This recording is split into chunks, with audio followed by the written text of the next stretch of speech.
You sure you want to do this video? Why? Are you getting cold feet? Are you going to put your foot down on this one? Oh, it's already started.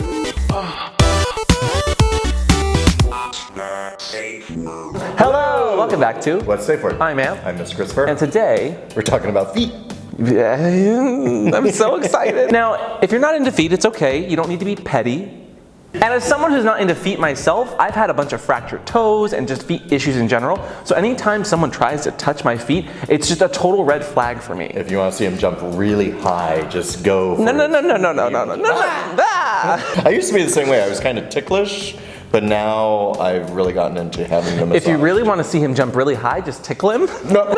So don't run away too quickly, because what we found out about feet is fascinating. Speaking of feet, those are some nice shoes you have. Thank you. You like these? They're nice. Nikes? No, New Balance. And I have friends who are really into feet, and while I couldn't nail them right away, the sole purpose of this episode is to teach people how feet can be sexy and why some people are sexually attracted to feet, boots, licking, sniffing, all that good stuff. I get the boots. Sure, but you're not into feet in general, right? Not generally, although I do like tying a boy's balls to his toes. Okay, that's a little different. So really, it's one small step for our channel and one giant leap for foot fetishes. That joke was out of this world, Daddy.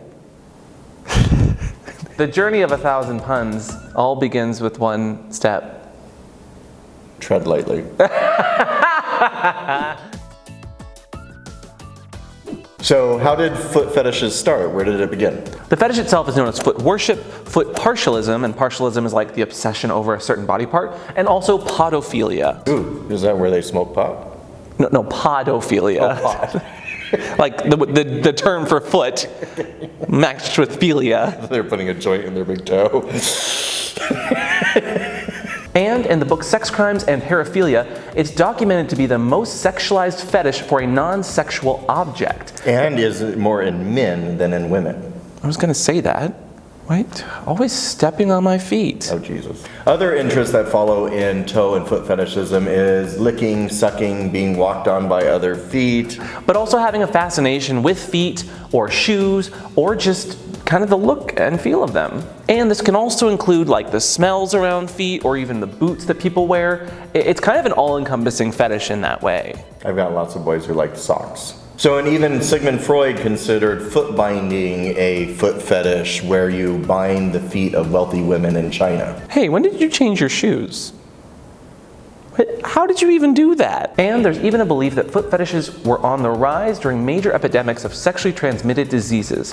Ohio State University did a study that showed that there was an increase in foot fetishism during the Great Gonorrhea epidemic of the 20th century and during the AIDS epidemic. Is that because people were afraid of catching something? I think that it was because people saw genitals and genital-related sex as scary and they might catch something. So maybe feet being that kind of sexual outlet was just more attractive. Some people think it was also the body's own like internal mechanisms saying like, ooh, genitals are scary and you might catch something really deadly. So, hey, look at this thing down here. It's so much more attractive and it has little dangly things to go. Similar rises were shown in periods of great female emancipation, which carried over into media, magazines, and shown by this graph, you can kind of see it where it like really goes up. It's just going, there it goes. Oh God, it's everywhere. In these periods, you'd see a lot more feet in magazine covers. There's a lot more shoes, or they were just posing where women kind of had their feet in front of them. And it's believed that that was the case because genetically, men are just more attracted to feet. And with such a vast history, it's no wonder that this fetish is so prevalent and why online it's so very popular. But also still very taboo in some way. There was actually a study done in 2006 in Bologna where they went on 381 different websites around fetish or sex or kink, like message boards, and they found that 47% of all posts and subjects revolved around feet, only second to those around clothing of some kind. That's crazy. Some might even say it was quite a feat. Oh, Jesus. So with the history we've found, or at least the footnotes, why does this turn so many people on? Well, while researching, I found studies by Viljanya S. Ramachandran. Ramachandran was actually an esteemed scientist who studied epileptic patients and different neurological pathways of the brain. It was essentially his job to analyze and map the brain to find out which parts of the brain map to which parts of your body. But he found that the different parts of the brain didn't really correspond to the size or part of the body. So like this part of my brain up here doesn't correlate to like this side of my body, or like the bigger part of my brain doesn't correlate to like the bigger parts of my body. But he did find something else really interesting. What did he find?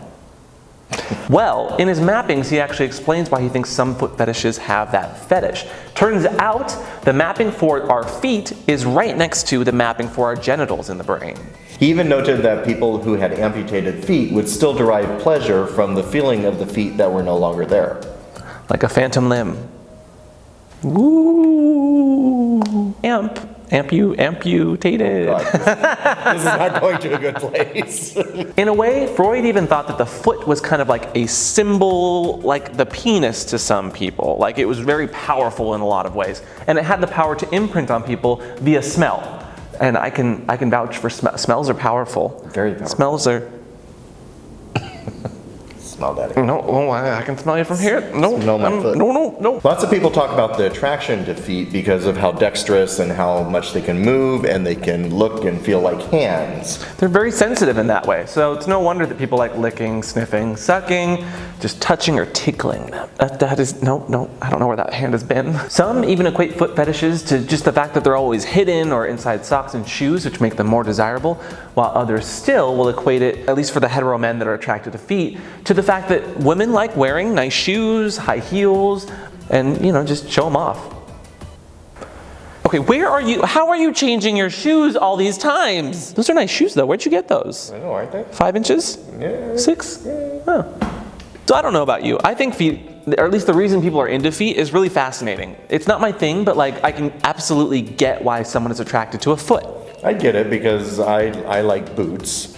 And I think there is a masculine smell that I am attracted to on some guys. Others I'm really grossed out by. But it's a very important part of the body that helps us walk and move around. And if you get your feet rubbed, I'm sure lots of people know that there's pressure points down there that make you feel very relaxed and pleasurable. And that euphoria goes back to right there where that pleasure zone is in your brain next to the genitals. Yeah, pleasure zone. But like, how can you do it safely? Is there anything to look out for? Is there anything you'd say like just to watch for your feet? Use a condom. If there are certain parts of the internet I've been on where people like having feet like put in them. Feet put in where? I'll let your imagination. Like orifices. Yeah, well. Like not fisting, footing. They're like shoes in many ways. So if you're going to be putting a foot in any orifice, licking or sucking or anything, I mean, just take care of your feet. Make sure they're filed, make sure your nails are cut, buff your feet if that's your thing. And there are certain like sexually transmitted infections. It's said that syphilis and even like an athlete's foot, you don't want to catch that. So just make sure you're watching out for any rashes or discoloration down there. As a kid, I used to think athlete's foot was something you wanted because it'd make you a better athlete. I think all the way up to high school, I wanted athlete's foot. And this is why health in schools is so important. Yeah, I had no idea. How old are you? Too old. Old enough to know better. Come on, I'm a kind of a fun guy. I can't. So we hope we're not too callous with today's jokes and episode topic. I think foot fetishes just have a bad rap because we're taught that feet are gross and they're somehow lower because they're on the very bottom of our body. In grade school, people are always like, ew, gross feet, or ooh, avoid his feet, ooh, they smell. But I think... Who did you hang out with? Well, not the people who thought getting athlete's foot was a good thing. But feet fetishism is really not that scary of a fetish when you compare it to some of the other varsity level kinks out there. Yeah, it's pretty safe. So treat your feet nicely. Be kind to people who are into feet. They just want to enjoy your feet and worship your feet. And who doesn't like a good massage? So, are you into feet? Do you like how feet look? Do you want to just suck on someone's toes? Leave a comment down below, or just give us a safe word for next week. Just comment it right now. The funniest safe word we'll use. Speaking of safe words, whether you're into feet or not, always have a safe word. And this week's safe word is kinky boots. Because Sex is in the heat.